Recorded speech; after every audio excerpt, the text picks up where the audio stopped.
እናትና አባቷ ያለ የለለ ንብረታቸውን ሸጠው ልጃቸውን ወደ አረብ ሀገር ለመላክ ሙሉ ፕሮሰስ ጨርሰው ትኬት ቆርጠው ነገር ግን እጅግ በጣም አሳዛኝ ነገር ተፈጠረ።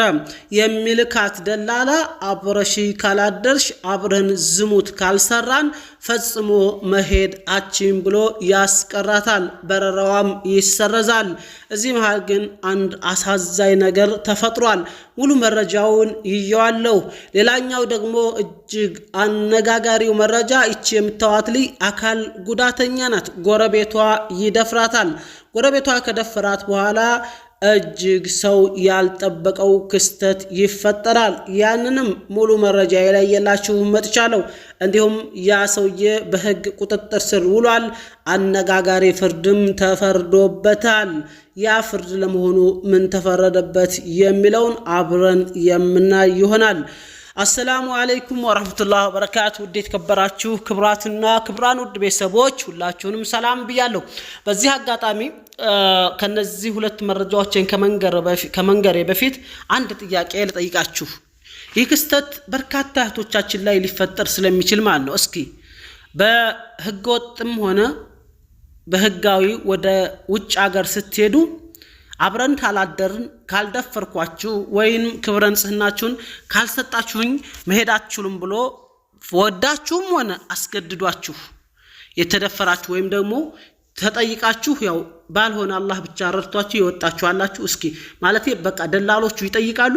ኮሜንት ላይ ያስቀምጡልኝ። በተለይ አዲስ ለሚሄዱ እህቶቻችሁ ሊማሩበት ሊያነቡት ይችላሉ። እርግጠኛ ነኝ ከሺዎች 1 2 3 4 ሰው ያያል ያን ኮሜንትና አንብቦ ሊማርበት ይችላል።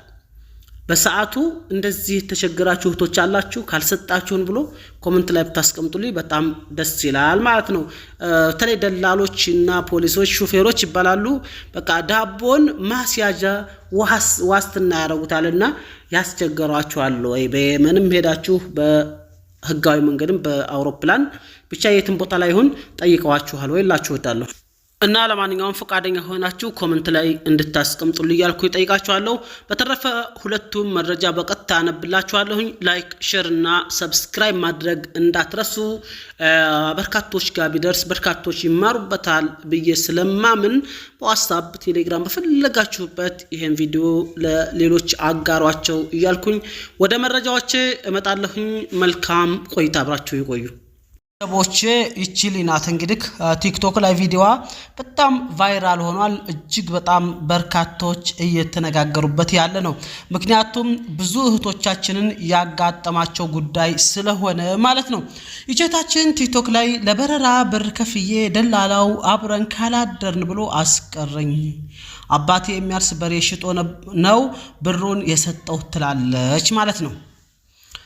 ሰውት እንግዲህ አንድ አባት በሬውን ሸጦ ልጅ ሄዳ ሰርታ ተለውጣ ራሷንም እኛንም ትለውጣለች ብሎ ማሰብና ያንን ደግሞ ማድረግ በጣም ከባድ ነው። ከዛ በኋላ በረራሽ ተሰርዟል ቀርተሻል ስትባል ደግሞ ህመሙ ከባድ ነው ልላችሁ እወዳለሁ ማለት ነው። እንደዚህ የምታደርጉ ደላሎች ግን ምን አይነት ጨካኝ ብትሆኑ ነው? ገና ለገና ተሰድጄ ህይወቴን እቀይራለሁ ቤተሰብ እረዳለሁ ብላ ቤተሰብም ያለ የሌላቸው ንብረት ሽጣው የሌላቸውን ንብረት ሽጠው ይሄን ሁሉ መስዋዕትነት እንደከፈሉ ያወቀ አጋጣሚውን ተጠቅሞ ለራስ ስሜት ብሎ የሰውን ተስፋ ማጨለም አሳፋሪ ተግባር ነው ይላል። ሼር አርጎ ይላል ማለት ነው። በጣም ከአሳፋሪም በላይ ያልሆነ ነገር ሁሉ እኮ የለም ኢትዮጵያ ላይ። በቃ አሳፋሪ የሚባል ነገር ሁሉ እያየን ነው። እጅግ በጣም አሳዛኝ ነው ልላችሁ ወዳለሁኝ። እንግዲህ በረራዋ ተቋርጧል። በርካታ እህቶቻችንን ኮሜንት ዞር ብዬ ሳይ እኔንም እንዳጋጥሞኛል እኔም እንዳርጎኛል። በዚህ አጋጣሚ ግን እቺሊ ሳላደንቃት አላልፍም። ስንት ለክስክስ እህቶች አሉ ትንጥዬ እንኳን ይህን የሚያክል ትልቅ መስዋዕትነት መክፈልና ጥቅም ታገኙ አሳልፈው ራሳቸውን የሚሰጡ እንደዚህ ያለ ደግሞ በጣም ጀግኖች አሉ። አላህ ይጠብቃቸው ጀግኖቹን። ክስክሶቹን ደግሞ አላህ የራሱን ያቃል። ስለነሱ አላህ ሂዳያ ይስጣቸው ከማለቶች ሌላ ነገር አልልም ማለት ነው። ሌላኛው አሳዛኝ ነገር የዚች እህታችን ጉዳይ ነው።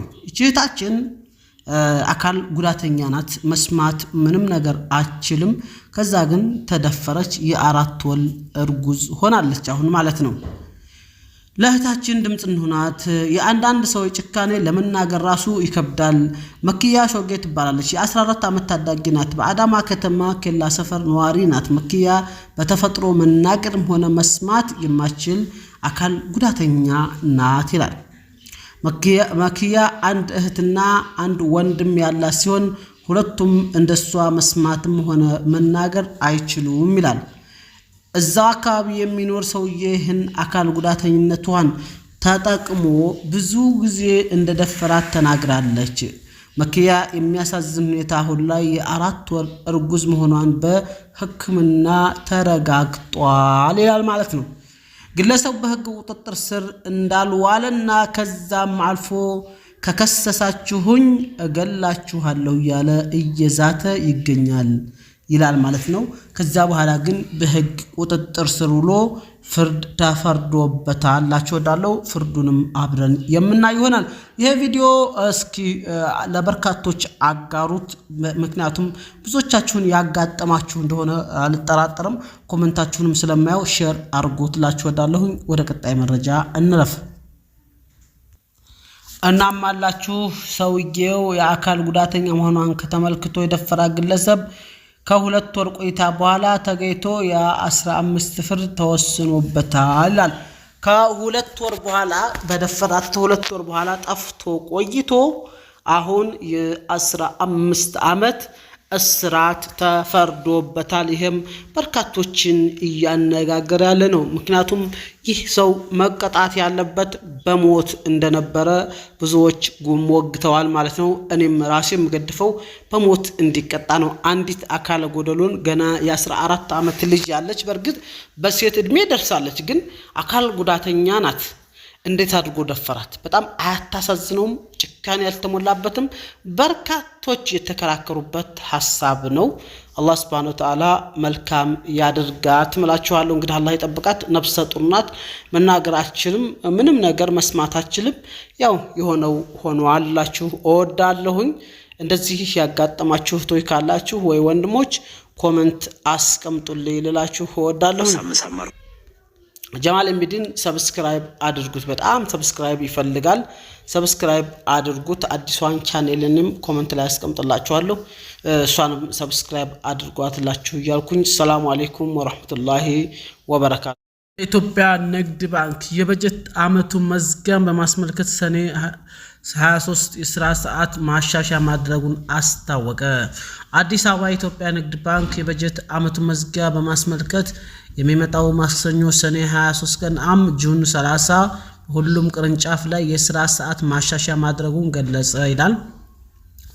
ባንኩ ባወጣው አስቸኳይ መግለጫ መሰረት ዕለቱ የዓመቱ የበጀት መዝጊያ ቀን በመሆኑ ምክንያት በሁሉም የሀገሪቱ ክፍሎች የሚገኝ ቅርንጫፎች ከቀኑ 9 ሰዓት ጀምሮ አገልግሎት መስጠት ያቆማሉ። የባንክ ደንበኞች ይህን ተገንዝበው የገንዘብ ዝውውርና ተያያዥ የባንክ ፍላጎታቸውን ከወዲሁ ቀድመው እንዲያጠናቅቁ ጥሪ ቀርቧል ይላል ማለት ነው።